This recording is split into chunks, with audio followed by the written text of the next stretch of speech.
السلام علیکم، آپ دیکھ رہے ہیں کے M B T V international. ناظرین، آج ہم آپ کے پاس انڈیا پاکستان کی خبر لے کر آئے ہیں کہ انڈیا نے پاکستان کا پانی روک دیا ہے، جس کی وجہ سے اب انڈیا اور پاکستان کے حالات بہت خراب ہو چکے ہیں۔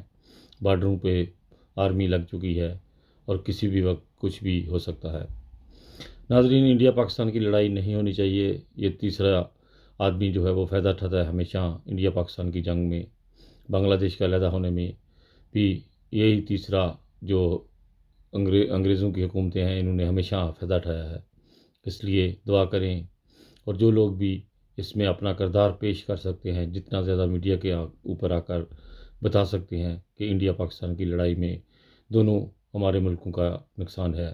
ہم سب ایک ہیں، ایک نسل ہیں، اور یہ جو تیسرے لوگ آ کر ہماری جو ہے وہ کشیدگی پیدا کرتے ہیں، جس کی وجہ سے انڈیا پاکستان جو ہے وہ پاگل بن جاتا ہے اور وہ لڑائی میں جو ہے وہ ڈول بجانا شروع کر دیتے ہیں۔ ناظرین، آنے والی نسلوں کو دیکھنا چاہیے، ان کے لیے بہتر سوچنا چاہیے۔ پہلے فرقہ واریت ہمارے ملکوں میں ختم نہیں ہو رہی۔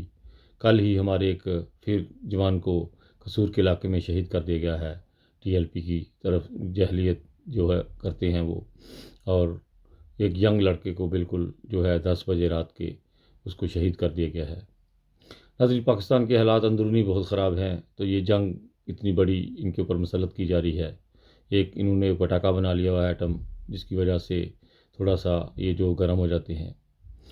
بہرحال، انڈیا پاکستان کی لڑائی نہیں ہونی چاہیے۔ ہم بار بار یہاں تک ہماری آواز پہنچے گی، ہم کوشش کریں گے کہ اس جنگ میں کو روکنے میں ہمارا ایک کردار ہو، اور ہمیشہ جماعت احمدیہ جو ہے وہ جو لڑائیاں وغیرہ ہیں اس کو پسند نہیں کرتی اور اس میں اپنا کردار پیش کرتی ہے۔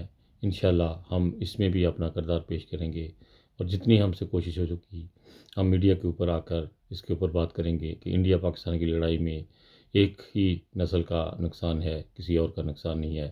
اس لیے یہ غلطی مت کیجیے گا۔ اگر انڈیا پاکستان والوں تک میری بات پہنچ سکے، جہاں بھی ہیں، تو وہ اس بات کو زیادہ سے زیادہ خبر کو آگے پہنچائیں کہ انڈیا پاکستان کی جنگ میں ہمارا ہی نقصان ہے، تیسرا اس میں فائدہ اٹھائے گا۔ بہت سے اردوؤں کے ساتھ ہمیشہ کی طرح انسانیت زندہ باد۔ اپنا بہت خیال رکھیے گا۔ اوکے جی، خدا حافظ، جمعہ مبارک۔